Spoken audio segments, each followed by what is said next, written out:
When we try to imagine the possible future of democracy, one thing that can make us somewhat hopeful is to think of how, during the history of democracy, and despite many weaknesses and setbacks, we can also observe a slow process of evolution, in which democratic systems slowly became more just and more inclusive. One famous historical landmark in this regard is the medieval Magna Carta, the Great Charter, where the King of England was forced by the English barons to share power and authority with them. Initially, it was with a council of only 25 of them, and surely it didn't include any of the peasants that did all the hard work. But later, over centuries, that council was broadened into a parliament that gradually gave representation to all the men of England and then also to the women, manifesting the democratic principle that those who are governed should have power over those who govern them. Now, to be fair, most of that evolution of democracy within England, as in several other European countries, happened while they were busy at the same time conquering the rest of the world. Imperialism was surely not a European invention, but when the European empires rose, they possessed the technology and the mindset to go global. And so we can see a tension between two contradicting trends. On the domestic scale, within England or France, we see the evolution and growth of an inclusive democracy, the government of the people, by the people and for the people, while on the global level, at the same time, those people become members of what can only be understood as a global ruling class that profits from the exploitation of the new subjects in the colonies, otherwise known as the rest of the world. From the perspective of the masses of people in those colonies, of course, this was not a democracy but an oligarchy, a rule of the few over the many. And so that system, that global order that emerged, had a huge internal contradiction built into it, between the rise of democracy on the local level, while at the same time forming an oligarchy on the global level. And that tension between the justice of the first and the injustice of the second could have been resolved in three ways, two of which have already been tried in history. The first one was for the Europeans to tell themselves that the people that they were ruling over were not really people, but some inferior beings that are incapable to take part in democracy, what we know as racism. But as scientific enlightenment and simple human solidarity increasingly exposed the huge falsehood and cruelty of this belief, racism was largely abandoned for the sake of an updated, repackaged version of it that said that it was the culture rather than the biology of the people in the colonies that made them unfit to be included in a shared democracy of civilized people. The people in the colonies themselves, of course, didn't find these arguments convincing, and eventually even the Europeans came to realize that culture, like race, couldn't justify the profound injustice of their oligarchic rule over the non-Europeans. This realization then, mainly during the 20th century, led to the second great attempt to resolve the tension between the democratic standards that the Europeans applied to themselves and their oligarchic rule over the rest of the world. In that second attempt, the European empires were formally dismantled, supposedly to allow the people of the colonies to govern themselves freely. And so, soon after the second half of the 20th century, the whole of humanity and the whole of the earth have been divided into 200 separate political units, with borders that almost everywhere overlapped those that were drawn by the colonial powers, and not by coincidence. Now, this new arrangement that we still have with us today was supposed to finally solve the contradiction that as the Europeans no longer directly govern the world, ostensibly they are no longer applying the double standards of internal democracy and external oligarchy. And the people of the world are supposedly finally free to shape their own future as they like. But, surprise, surprise, more than 70 years after the formal independence of the colonies, what do we find? That the basic unjust pattern of global exploitation didn't really change. Before the so-called independence, many people in the colonies had to work long hours in the plantations, the mines and the sweatshops to produce things that were shipped to the happy markets of Europe. And now, their grandchildren and great-grandchildren are still working in the plantations, the mines and the sweatshops to produce things that are shipped mainly to the happy markets of the European countries. This is also not a coincidence, of course. The only thing that has changed in the new arrangement is that while formerly Europeans directly governed the colonies, now that hard and dirty work of undemocratic rule was outsourced to the local governments, made of non-Europeans that were allowed to enjoy a part of the loot in return for their good services. So the European system of global oligarchy didn't really end with the official end of colonialism and imperialism. It just got a little bit more sophisticated. And so, the new setting didn't really resolve the tension between local democracy and global oligarchy. Which brings us to the third possible solution, the one that hasn't been tried yet, even though it's the most obvious one. And that is the idea to expand the boundaries of democracy so that they would truly include the whole of humanity. To integrate our political systems into a union, one that will overlap the borders of our planet and our humanity and our economic system. That is what democracy should have evolved into already a long time ago, and it's a crying shame that we still don't have it. But as humanity is increasingly facing more and more global problems and crises that nation-states and the so-called international system cannot solve, the imperative to take democracy to the global level becomes ever more pressing and ever clearer to more and more people. So what will it be like? What does it mean to apply democracy at the global level? Well, happily, the basic principles are pristinely simple and obvious. The two basic components of democracy, which are the demos and the kratos, the people on the one hand and the system of government on the other, should be recognized globally. On the demos side, this will mean that every human will be recognized as a world citizen with the right to vote not only on the local city or state levels, but also on the federal global level in global elections. On the kratos side, it will mean that the classic division of power between the legislative, the executive and the judicial branches of government will also be applied on the global federal level. The definition of their different capacities, responsibilities and limitations would be clearly outlined in the Federal World Constitution. And of course, beside this horizontal division of power into three branches, there would also be a vertical division and devolution of power within each of them. This would mean that the central authority, such as the federal court or the federal government, should have only a subsidiary function, performing only those tasks which cannot be performed at a lower or more local levels. These are the simple institutional outlines of global democracy. We know them well from the national, domestic context, and the only task is to implement them globally. Over the 20th century, we established and created almost 200 modern states that didn't exist before. But we created them on the wrong scale as nation-states, with the misguided concept of total sovereignty, independence rather than interdependence. So it is possible, if enough of us want it, to establish just one more federal state, but this time on the right scale for humanity, which is the global one. It's also reassuring to remember how this idea of a world federation is entirely not new. Throughout history, some of the most prominent political thinkers, prophets, philosophers and activists have raised this obvious vision and called for it.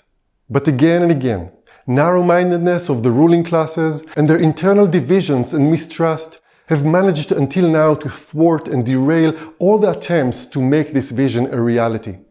And instead, we ended up with institutions that only have the remote semblance of those that we should have in a global democracy. Early in the 20th century, peace activists pushed for the creation of a global court, where countries could come to settle their disputes instead of using violence and war. And ostensibly, they did it. What we know today as the International Court of Justice, the ICJ, had been created in 1907 as an arbitration court, and to this day it is still active and sitting in the Peace Palace in The Hague.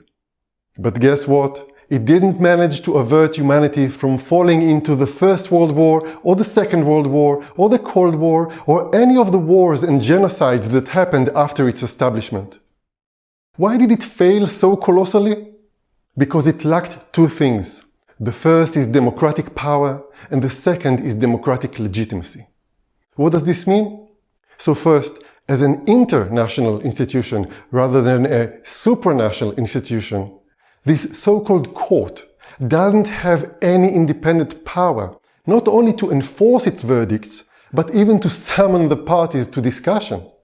Indeed, if a judicial branch is not backed up by a parallel executive branch, like a federal police force that could enforce its verdicts, it cannot penetrate the sovereignty of national governments, and it remains up to them if they give a damn about what it mumbles about. The second and equally important reason for why the ICJ is a failure has to do with democratic legitimacy.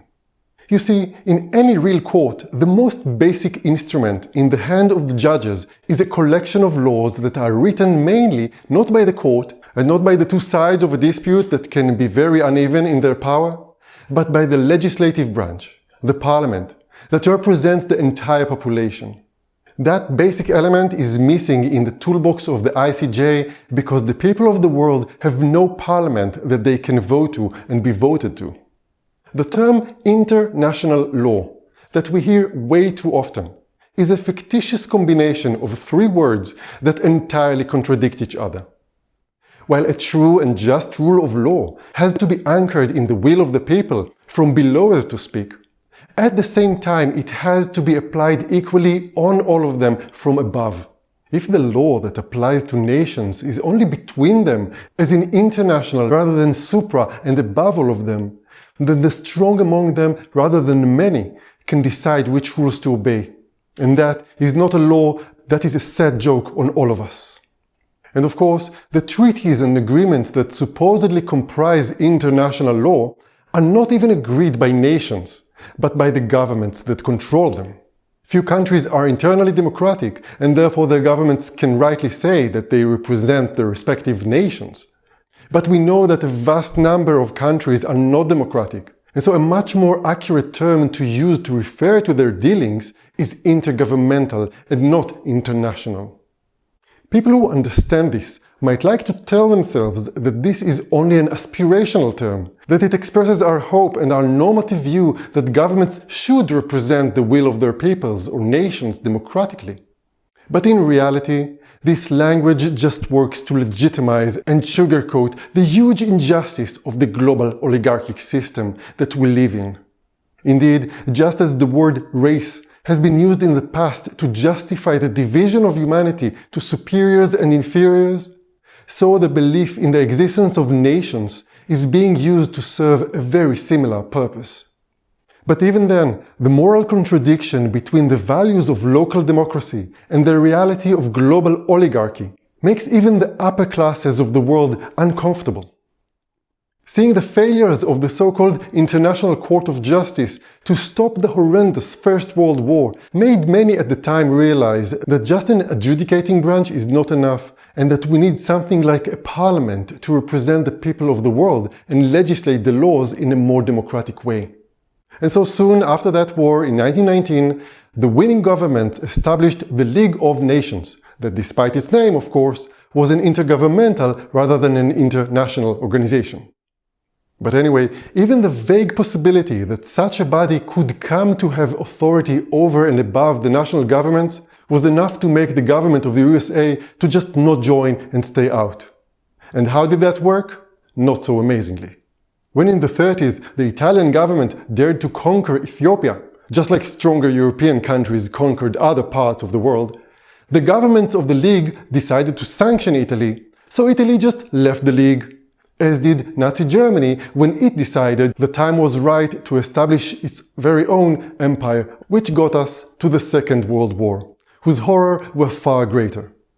And so, this time, the voices calling for establishing a real and democratic world federation were far more numerous and clear.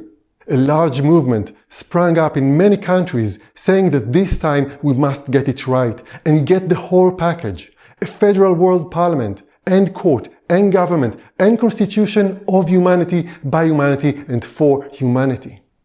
But the 5 governments that won the war, of the United States of America, of the Soviet Union, the United Kingdom, France and China, had a very different idea in mind. In the new intergovernmental organization that they have created, which they called the United Nations, They set the General Assembly of member governments in the stead of a World Parliament, the ICJ again as the World Court, and the United Nations Security Council as something that has only the remote semblance of an executive world government. And to make sure that this body will never become really supra or above themselves, they gave themselves a permanent seat in the Security Council and the right to veto down any of its resolutions. How did that work? Well, this time all the governments of the world have agreed to join to this organization. The main reason for that is that this new body sanctified the power of those who sit in those governments, making them high-ranking members in the global oligarchic order. The charter of the organization, that served as a substitute for a world constitution, doesn't require in any way that the governments will represent the people that they govern, the so-called nations that are so-called united in the organization. Advocates of the UN like to say that it played a role in keeping the world from falling into a third world war, but this is at best just wishful thinking. The single most important factor that kept the Cold War cold was the assurance of both the USA and the USSR that both will be thoroughly destroyed by one another if they start attacking each other. Other than that, the UN didn't prevent plenty of proxy and other wars and genocides.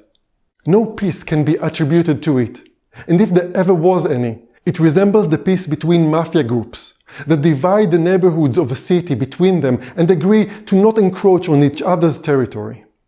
The end of the Cold War finally enabled a renewed interest in the idea and the possibility of global democracy. By the end of the 1990s, a new international court was established also in The Hague, called the International Criminal Court, or the ICC. That court aimed to penetrate the shield of sovereignty of governments and put criminal responsibility on individual leaders who partake in the most atrocious crimes against humanity, such as genocide. But again, having good and noble goals is not the same as having the right tools and means to achieve those goals. Like the other intergovernmental organizations, this court remains weak and ineffective because it lacks democratic power and democratic legitimacy. Just like the ICJ, without a world executive or government to back up its verdicts, and without a world legislative or parliament to write the laws that represent the will of humanity, the new court is too lame and frail to challenge the existing system of global oligarchy. It is high time that we, people who care for justice and for humanity, would rise and speak truth to power. We need to rethink and help others rethink the stories that we have all been told about our history and our present and about what is possible or impossible in the future. This is how we will get what we need, which is just enough people that would say enough is enough and not put up any longer with the substitutes of global democracy, but demand the full package: a world citizenship, a world constitution, and federal world parliament and court and government. The whole thing, a truly democratic and inclusive system that will do away with the injustice of global oligarchy. Nothing less. So come on board and speak up. Find the good-hearted and like-minded people around you and around the world and link up with them. Take initiative and help us organize to tell the whole world about what you have learned. Together we can make it. And the best time is now. Thank you.